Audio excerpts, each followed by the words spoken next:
oh my God, like Hannah, one thing I like about her that I find super hot, she has this innate curiosity, and then the camera cut quickly to Hannah flexing her muscle like, oh my God, girls, I got muscles. And we're like, We knew that. we know the Hannah. And then the camera cut to Brittany, and she's carrying like a wine cup. She goes, oh my God, the water is going down the cup and it's freezing. I'm like, I'll be so embarrassed if it was me. Okay, I'll be so editing the embarrassed. Hey guys, welcome back to Human No Resource. We're doing it again, you guys. Love is Blind, Season 7, Episode 1 and 2.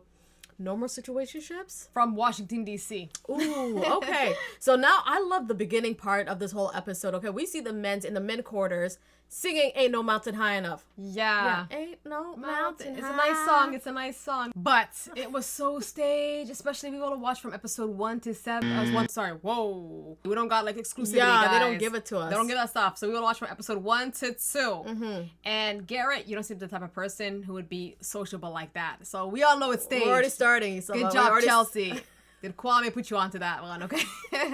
Now listen, episode 1 and 2, we all know what it is. It's just basically taking attendance, okay? We're trying to get to know everybody. Who was you? Who was that? And let's start off with Nick Dorka. So we have Nick Dorka, who's like 28, 29 years old. Aquarius. He's also real estate agent. Yes, that's what I wanted to say. And he's definitely a flirtatious guy, okay? He talked to several women in the pods, and each one of them said, yeah, this guy, he might be, an F-boy. you know what I mean? Well, So- listen, he had a great high school days. I don't know if it was high school or it was college, but he was an all-time American football guy. Yeah. Now, you did mention about... He's kind of tiny. I don't know, you guys. I don't believe Maybe him. he was the guy running with the ball, Or not he's doing the much. mascot, probably. Oh, my goodness. Other than The that, he worst. has a good personality. He was in the pods with Hannah, who is 26 years old. Medical device something. She's an Aquarius as well. Compatible? Okay. She had a great kind of Upbringing. country girl, all that stuff. But she does say something I was like, Look at Selma. okay. All right, say it. She said, even though I have a very good personality and I'm easy to get along with, all that stuff. Cute face. She said I have a cute face, but she says that people are so superficial. And she goes, and I could be guilty of that. But it's what she said after that. She said people can just completely like Disregard cast you you. to the side because you put on a couple of more pounds. And I was like, Are you talking about yourself, sweetheart? Are you right. talking about yourself? So you probably were the girl in the friends group that was probably the great with personality, but didn't get the guys because was your other friends the ones that are snatched and fitted and all that stuff, and you weren't that girl, even though you're pretty in the face and all that stuff? I don't know. She's saying a lot without saying a lot. She's subconscious about hiding it her under. weight. That's Yeah. what I'm saying. And that's Okay. what I'm seeing. That being said, we all know Hannah has options because that's when Leo comes to the picture. Leo, 31-year-old art dealer. I'm sorry. Whenever I hear About time. Yeah, whenever I hear the word dealer, I don't know why drugs comes in front of that word. I don't know why. Sometimes I slip. I'm like, okay, Leah, art dealer. Yeah. Now how he acquired being an art dealer, I think is very sad circumstances. There's Yes. a lot of members in his family that he lost. His parents, especially. Parents, his grandparents. It's so sad. Yeah, he's 31, you know? Oh, I'm so sorry for him. He inherited a lot of wealth, and he keeps on repeating that throughout this whole episode 1 and episode 2 so far. Now we have a saying, or at least in this camp over here, okay? All right. When a guy talks about his wealth too much, we just know he's an 1,000-aire. He's a thousandaire. Okay? Yeah, I don't know if he's like... Because rich people don't really talk are about the it. ones that, not the ones that cut the check. The one who has like... The ones that write the check. Leo, though, he does see another girl, which I consider aka Barbie, and that's Brittany. So we have Brittany. She's 33 years old. She's an esthetician. And listen, Brittany is my girl. She's young, flirtatious, pretty, great body. Blonde Viking Barbie. She is a trophy wife in the game, okay? And she said, the reason why I was single is because I was chasing fun for the longest time. And now she wants to be serious with a guy. She said men find me too much because I'm unpredictable. But the one thing I like about Brittany, okay? And I'm gonna look at her Instagram account and follow maybe that page. She has this Baltimore-based beach cleanup project thing where she does, where she just cleans up the trash from like the beach and stuff like that. So she's humble. She's so nice. I think that was super cute. I'm like, come on now, Barbie. Now, okay, so she's in the booth with Leo, and they're having great conversations, okay? Because she's a flirt. I feel like she's a true flirt. Yeah. Okay, so so the thing is, Leo is on his, little tangent. I got money, but I don't want to be with a woman who does, who expects me, to provide, but I expect her to provide a little bit or something like that. Yeah. And she says straight up, you know what? And I respect her for this. Mm-hmm. She said, I'm not here for a guy who is going to do 50-50. Like Swedish people do, or like Europe. Yeah. And you know what? I'm like, absolutely, yes. I'm glad you said that, okay? And she said it. Some of these guys in the game, they want to do 50-50. He said something that I thought was very reasonable. He said, I do expect the woman to contribute in some kind of way. I understand maybe that's groceries. Yeah, that's birth, okay? You know what I mean? Okay. If she's going to give a baby, that she contributed. Okay. Because she contributed. I don't want to sleep on this guy. Brittany does have an interaction with Garrett, and it was so funny because he said, I'm a physicist. And she goes, oh, I don't have my phone. I can't spell it. I was like, Barbie. Stop acting like your brain's full of jelly beans. And I thought, okay, anyways, I'm going to say that later. And he was turned off. He's like, oh. Yeah, because I thought he would be into Brittany. So Garrett is 31 years old, physicist. So he is pretty nerdy, pretty smart, and he meets up with Taylor. Ooh. 30-year-old clean energy consultant. All She's right. getting ready to change that love for me time into we time, all right? Okay. Yeah, she has her head straight. She knows what she wants. Yeah. Is she assertive? No. But I did read that she's a bit reserved. Mm-hmm. So regardless, they have great decorum. Clearly, she thinks before she speaks. Of course. I noticed something that I don't do. But other than that, the one thing that it was cute about them is they have tattoos on their body. That is, like, he has a physicist, I don't know, nude. Like, I don't, listen, you guys. Some kind of a physics equation, and she had hydrogen peroxide on her No, head. she did not. Not hydrogen peroxide bond. Other than that, it was really adorable. They definitely connect on that level when it comes to intellects. And then we go into this clip, which I found it was super funny when you have the men and the women in their own quarters. And Leah was talking to the guys, and he was telling the guys, like, oh my God, like Hannah, one thing I like about her that I find super hot, she has this innate curiosity. And then the camera cut quickly to Hannah flexing her muscle, like, oh my God, girls, I got muscles. And we're like, We knew that. we know the Hannah. And then Like, the camera, okay. and then the camera cut to Brittany, and she's carrying like a wine cup. She goes, "Oh my God, the water is going down the cup, and it's freezing." I'm like, I'll be so embarrassed if it was me. Okay, I'll be so editing the clips? embarrassed. Yeah, He's like such a guy. You you know, a guy would really- edit it that way. Like, so we have Tim, who's 33 years old, who's a web content strategist. And he did say in the past that he was a dog before, and he had women who misunderstood him. And basically, like, A boy in the head, a man's body. Yeah. So, yeah, he's giving a lot super quick. And, like, therapy, A sweetheart, red therapy. flag already? Is that what Yeah, you're saying? 100% a red Well, he flag. said he changed and that he's looking for, he said, a confident, mature black woman that I'm going to have a family with and raise my kids and all that stuff. So I believe in people can grow. So he meets up with this gorgeous lady named Alexandra. Now, I was like, Alexandra, you're on the wrong show. You're a model, okay? We need you on the runways. Okay. But then when you read her story a bit, like whatever little prompt that she gave us, you can see she probably had some challenges in the path finding the right partner for her. A lot of them were kind of protecting her heart. Of There was course. one of her exes was not transparent about his sexual orientation. Another Which one is cheated on sad. her. So I was like, oh, friend. Which is why I think from the beginning, I don't know why they both were trauma bonding. But I'm glad Tim asked this question about what's the difference between long-term relationship and marriage. Yes. And I was like, oh, she should have asked him that question. He needs to answer that question. But anyway, she answered it very well. She said, The ring. Absolutely. That's the main difference. Absolutely. Okay, no, I'm joking. She gave a good answer. She said spirituality. And that's so deep. Of course it's spirituality.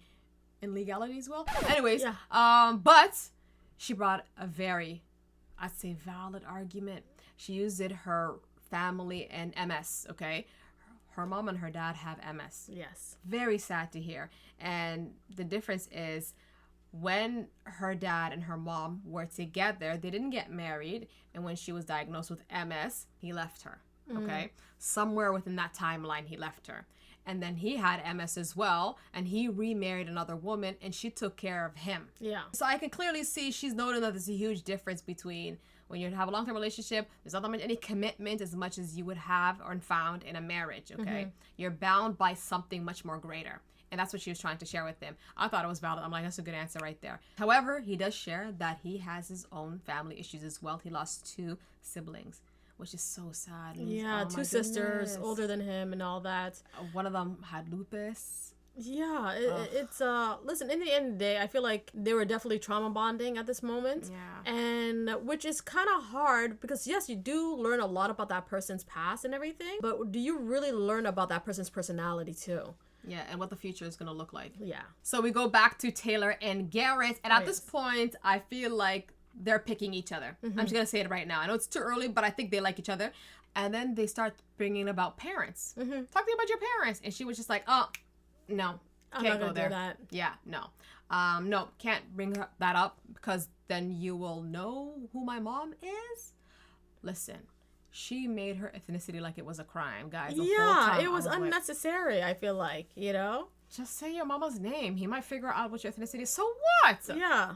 What's wrong with you being And the half thing Asian? is, would you want to be with a guy who's probably against your other? Because you know, in the end of the day, you guys, if it's not obvious, she is half white and half Asian, Yeah. right? And like Olivia Munn. she's Olivia Munn, but sweetheart, you look like a white woman, you know. So I don't see the problem. So let's talk about Tyler and Ashley. Now Tyler is 34 years old, accountant manager, and Ashley is 32 years old, a marketing director. So far they really like each other. Yeah, from the beginning. Yeah, he did say to her that, you know, you have a really calming voice about you, you And know? the whole time she was like, Yeah, her whole you guys, her whole liner is I'm like, what's going on? Say more, you know what I mean? I'm like, don't me. Yeah, you know? and the reality is we don't know much about her. We Yeah. know more about him.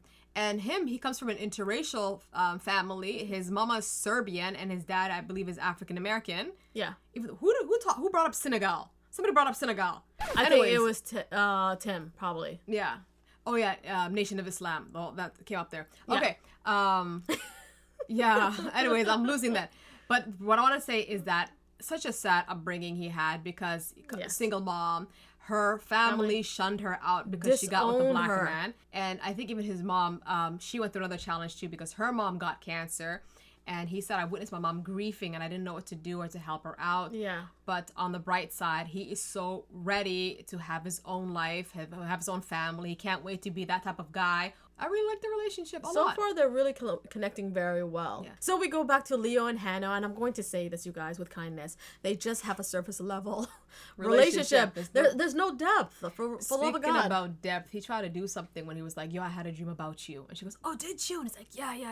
You know, you're in a white kitchen, right? And I'm assuming you're white. And she goes, mm-hmm. I was like, Yeah. All right. He's like, I saw Just- your mom and everything, and she's probably white too. It's Yeah. like, just say, ask her, be honest about it. Just Yeah, like, are say- you white, by the way? Yeah. I have a preference. yeah, and white women, which is okay. It's okay. Relax, everybody. Yeah. And after he kind of talks to her a little bit more and said, listen, I think you're the most maturest person in this whole group of people here. The only reason why he said it is because she doesn't find it intriguing what he does. Yeah, it's 'Cause not I- like you're a football player. Because if you said you were, you know, a linebacker or something like that, she would be more interested. or But even anything else. But I like about art dealer, she doesn't really see like. I get it. For him, that's his shtick, okay? I feel like he tells everybody I'm an art dealer and then he like chases it with I have a lot of money. and we don't even know if that Rolex that he has is real. So, yeah. But how about this? Stop saying too much like. He says like, and I'm like, okay, I'm listening. I thought you went to a prestige school, and Did if he you say- come, I thought, you know, if you went to a prestige school, and you have money or you come from wealth or and all that, you wouldn't say that much of a like. Your You wouldn't say. vocabulary would be different. So after that, Hannah meets up with Nick D, and I feel like they have a deeper connection. It doesn't mean that they're compatible. I think she's really invested in this guy. Yeah. And the thing is, he's very flirtatious with her. He brings that sparkle or that energy that she likes about him. And she eggs him on too. She said that, oh my God, we're so like a Travis Kelce and Taylor Swift-ish. And he was like, yeah, right? I think it's because they both do sports, maybe in the She past. was a cheerleader at one point, right? Yeah, so it was cute. It was cute. And then after, they talk about celebrity crush, and he goes, mine used to be Beyonce, now it's Scarlett Johansson. And she goes, what? Mine is Henry Cavill. And he goes, I sort of look like Henry Cavill. And we're like, Absolutely not. what in the Chelsea season 6 is going on here? Like, Yeah, you're not Henry Cavill. He did say, "Oh, I'm a thinner version of him," but no, you don't have the face, sweetheart. Yeah. And that's what we want to point out. I like really how they're both trying to hint each other that we're hot and attractive, even though she mentioned earlier that she's so tired of the superficial things, Yeah. right? but she's selling superficial stuff. Exactly. She even, at one point, I don't know who she was talking to. What do you mean? I think it was probably Leo, that she just wanted to cuddle and have The devil's dance and stuff the like devil's that. dance and all that. I'm like, sweetheart, stop. You don't have to talk like that. Yeah. Now, she goes back to the women's quarters and she she airs her grievance and a little bit of her doubts. And all the girls, maybe she had a bit of a doubt how he was so flirtatious, Nick, but all the girls influence it even more. It says, oh, girl, listen to your intuition. Listen to your gut. This guy's a flirtatious. He's not the real deal. Let him go. Let him go. And she goes back to Nick and she tells him, like, you know, why me? Like, why do you want to pick me? Like, what's your intentions around here? And she literally did a 360 on him. She did, and I think she should have done that, but she did it because she was influenced by the girls, and maybe her age is showing, but it's something you want to innately, like, come up yourself. You know, of course. Yes, I know. I didn't like that. I didn't like the fact that all the girls got into her head, and she decided to drop Nick D. Okay, the dropping is one thing, but I like the fact that he was trying to reassure her and say, I'm here for the right reasons. I really like you. I want to be with you. Yeah. I wanted to hear those words from him. And what he didn't say wasn't bad. It wasn't bad. Yeah. I liked what he had to say. But the fact that she dropped him, I was like, I don't know if you should have dropped him. I think he was just, overcompensating. Yeah, and she said that I'm afraid if you just want me because of, like, I'll look hot in a bikini. Yeah. But here's where the kicker comes in, okay? Because right after she slowly tells Nick D, like, you might not be the guy for me, and this is it, he took it as, like, a reading of, like, I'm getting cut from the TV show. Yeah, that's a wrap. I'm leaving. And when she went back to the girl, she basically said, it's done. I'm good. Yeah. And the girl's like, oh. But then Brittany comes back, Barbie, we're talking about a Viking blonde. She comes back and she goes, oh my God, I had to go to the bathroom so badly. Like, I had a great decorum with, like, Leah. Oh! And from that moment right there, Hannah was like, oh my God. Leo is talking to other people. Yeah, she goes, I just canceled the guy that considered me his number one for a guy that I wasn't so close with, Leo, but now he's my only option, and this girl wants him too. Exactly. So now Hannah was like... She became subconscious, and she's like, you know what? I need to fix things with Nick. Yeah. Sounds like she just need a leg to stay in the game. So do you think she's in here? With good intentions? Yeah. No. Well, anyways. You guys, that's our episode number 1. So you guys, if you enjoyed our video, please like and subscribe this video. And bye now.